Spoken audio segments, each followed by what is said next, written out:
We now invite our second speaker, Professor Gopal Guru. He is a professor at the Center of Political Studies at Jawaharlal Nehru University, Delhi.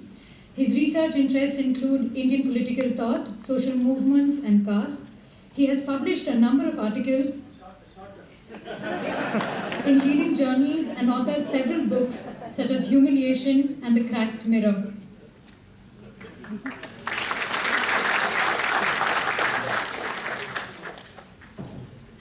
I said I'll just speak for 20 minutes, but Yan Ram has encouraged me to speak for 30 minutes. So I'll just speak for 20 minutes and maybe 25 minutes. So I must thank the organizers for organizing such an important conference for collectivity, conference for solidarity. And since I am from JNU, I am in need of solidarity. I may not be grateful, but I'm moved by your gesture that you are organizing such an important conference on the issues that trouble all of us. I thought my speech has been already hijacked by Professor Ram and Professor Irfan Habib. I think my speech also resonates with the points that Mr. N. Ram has made.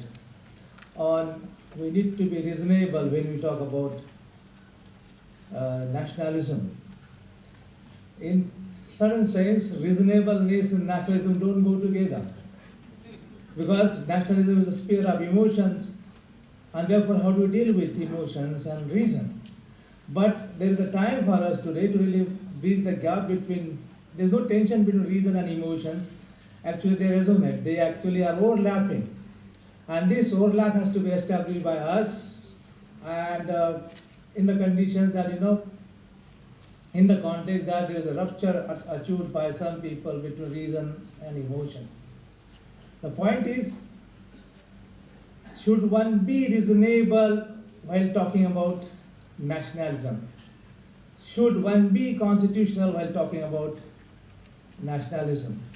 Nationalism has become an important topic for discussion. It is no more the topic for discussion in the classroom situation. And nationalism of certain kind has been taken to the streets. We in JNU always were taunted, stigmatized as this is the hub of anti-national, and not by those who are interested parties, but by those who are so to say innocent, parents of the students. So we felt little alarmed as to how nationalism can be issued differently and dangerously by people who should be having very strong stake in nationalism. Therefore, I think it's very important to talk about what is reasonable nationalism, because there are people who are unreasonably looking at nationalism. And we are the victims, people from the student and teachers community, non-teaching community from JNU are the victims of this kind of propaganda on nationalism. So the point that we have to therefore address is why it is unreasonable nationalism for others, because it is not sufficiently plural. It doesn't have different conception of nationalism. It has only one dominant conception of nationalism. What is the dominant concept of nationalism? That it is emotional. It is outwardly looking, that it is defined in terms of the borders, the boundaries. You can see that the interested parties are actually referring to nationalism, which is actually the nationalism which is defined in terms of the borders between Pakistan and India. So there is overemphasis on lines, the LOC. LOC only defines nationalism. But we are looking for nationalism which is inward looking. We are not actually looking, and therefore inward looking nationalism only guarantees pluralism. You have to talk about region, you have to talk about language, you have to talk about gender, you have to talk about caste, you have to talk about everything. So our understanding of nationalism has to be plural, inward looking. But then what we are faced with is the patented notion of nationalism. Some people have actually established patent on nationalism, patenting nationalism. There is a copyright established on nationalism. In pluralism, we just can't tolerate this. We can't just accommodate this. We can't just accept it. Is it not? We can accept this patenting nationalism in terms of the investment some people have done. Have they done investment? Have they made investment? The answer is big no. And Enna has already mentioned that. So if you don't have moral right of investment, how can you patent nationalism? In a very strict sense, patenting also is a problem case anyway. But so patenting. Therefore, we require to have some kind of a reasonableness in terms of accessing nationalism. What does give you reasonableness? You become a reasonable, rational, because that is given to you, that is provided with in your Indian constitution. So the task is to really establish relationship between constitution and nationalism. And we now have to really take lead in terms of really defining the congenial relationship between constitution and nationalism. Very, very creative relationship between nationalism and constitution. Very progressive, radical, transformative relationship between nationalism and constitution. We have not been able to, I mean, we have records of talking about constitution and nationalism, but not very strong record. So hereafter you have to take a lead in terms of really claiming nationalism. Why claiming nationalism? Because nationalism doesn't come to us as a choice. It is not a choice, my friends and comrades. It's not a choice. You have to really define yourself within these boundaries. Even though there is neoliberalism, global citizenship, everything, but we don't have choice of deserting this nation. We have to really make sense of this nationalism. We have to make your life meaningful only within these boundaries of nationalism. Is it not? I mean, those people who are struggling to make some life individually and collectively meaningful in terms of access, in terms of freedom, in terms of positional goods, how can they desert this country? So the question is not dissent alone. The question is to make complaint. Complaint is a very strong liberal word. If you make, I mean, Kanaiya and Rohit are making complaints. Look here, you are failing in your responsibility to deliver goods. So, in complaint, the language of complaint, you are fixing responsibility. In dissent, you are actually distancing, actually trying to carve out your own space. But complaint is important.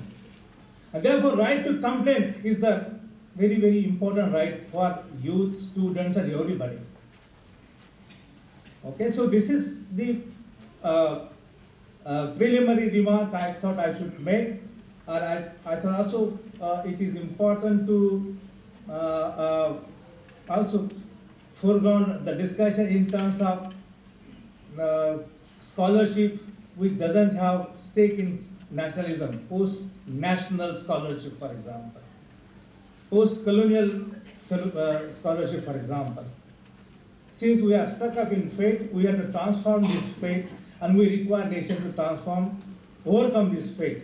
And we have no choice. Nationalism is not a choice. We are not, I don't think we are diasporic and we are seeking for choice. I mean, as comrades working with people, how can you have a choice? You are materially rooted with this space called nation. You can't desert this space. Space is not empty space. Space is with people, with organic feelings. And therefore you require sadbhav as an important moral virtue. And we cannot have a long distance nationalism and still have virtue here. So we as comrades should really establish a material relationship with space, which is called territorial physical space. And maybe we have to actually rewrite our theory of nationalism, maybe. And instead of teaching nationalism theory in the classroom, we must really hold teaching in JNU is the format now. And we have got a Freedom Square in front of the administrative block in JNU. It's not only this round, we have to have Freedom Square in Mumbai and discuss things. It is not. This is the urgent thing that one has to do. So that is what we are supposed to do urgently. So what is the relationship between constitution and nationalism? 4 points and 15 minutes. The point number 1.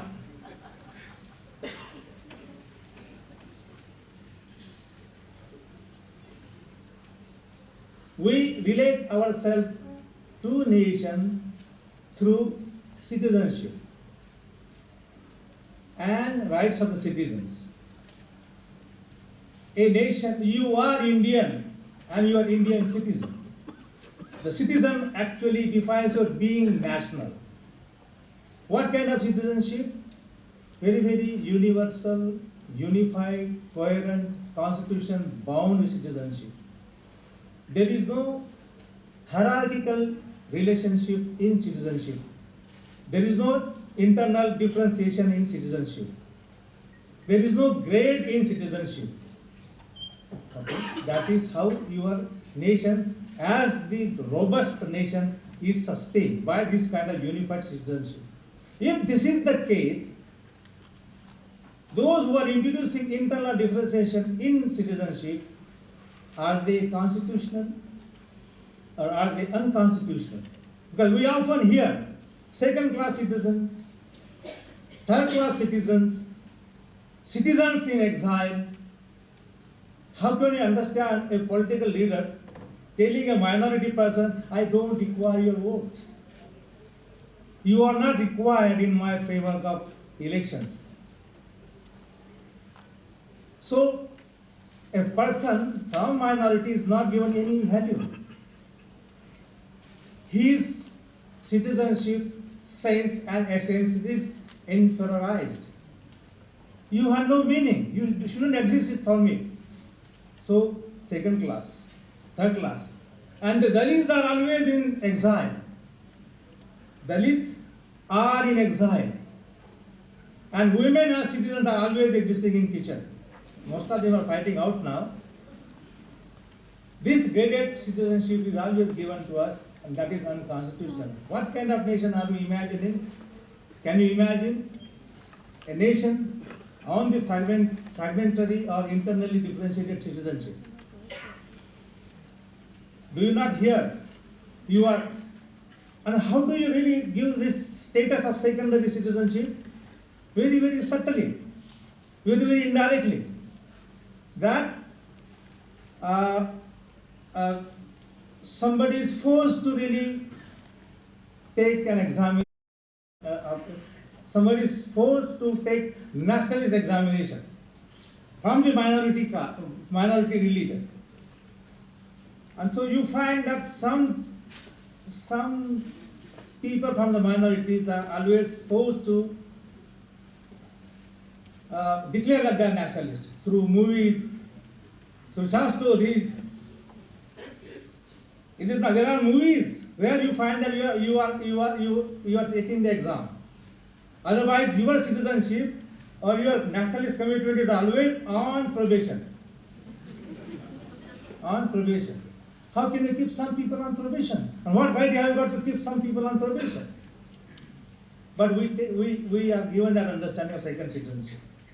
So this is, the mood is not constitutional, it is unconstitutional. This is the first point. So citizenship is abstracted from all the particularities, it is a universal one, but you are reducing that abstract universal to the particular. It is gross violation of Indian Constitution. It is the most banal violation of Indian Constitution. This is the first point. Now the second point is very important. How do you treat How does the nation treat its own youth? First as citizen, second as the human being. Now I don't need to tell you, already we have learnt it through the struggles of Rohit and Kanaya, that our request is don't treat Indian youth or student as national waste. You have reduced them to a national waste. They don't have any promise in future. They are struggling for their own meaningful, decent existence. They are asking for fellowships, continuation at the UGC. They are fighting unemployment. Give them employment, give them some position in decent opportunity structure. Give them this life of meaning, life of dignity. Don't treat them as national waste. Don't treat them as child, my friends. They don't require your sympathy. Because child requires care. Allow them to grow. Allow them to grow. They don't require your sympathy. Don't require your care. Because they are responsible beings. They need what they need: self-worth, self-esteem, and self-respect. Are we giving that? As a nation. And this is the most fundamental issue that one has to really take on board very urgently. And I mean, this is the this is one of the important issue that we should discuss and address. The youth can enjoy this moral good, this sense of deep recognition and dignity. What they are asking, give us the right to complain. Our dignity involves right to complain. What they are asking the youth and students in this country, please don't take initiatives on our behalf. We are capable enough to take initiatives on our behalf. Don't require your patronage. You don't require your language. What kind of, how are you treating our youth? Somebody said, shoot the daughter. What's happening here? And she is my student. Apalajita Raja is my student, one of the brilliant students. But then, what kind of monstrous advice is being given? Shoot the daughter. This is how you imagine this is how you treat your youth in this country? And you are actually separating, you are actually fragmenting youth. Youth is a national asset, it's not a liability. How are you going to understand this fundamental problem? You talk about youth, so this is a big, and then you have this amputation. What a bizarre metaphor. What an inhuman metaphor that somebody is using. I mean, our language has become so banal. Our duty is to fill in very, very robust, very, very profound content into the nationalist language. Who will do if you are not doing? You have got all the moral, intellectual resources to fill in the content. But for that, you have to confront this banality of language that has seeped in the Indian politics. So this is the second point. So let us treat our own youth as a very promising, very assertive, self-respecting citizens of this country. Third, again, Indian Constitution. Do we have time? Yeah, 5 minutes. Oh. Anyway, 2 quick points. One is about rationality. Constitution actually establishes, it really forces you to be rational. And very quick point. What is in Indian Constitution, if you really take or tap liberal element in Indian Constitution, you will find individualism is the basic principle. What does individualism mean? That you have to individualize vices and virtues. What is crime is individualized. What is asset is individualized. It is not. That is how the protocols of liberalism will demand from you, or demand of you. Suppose some student allegedly raised some slogans in JNU. Let us take that.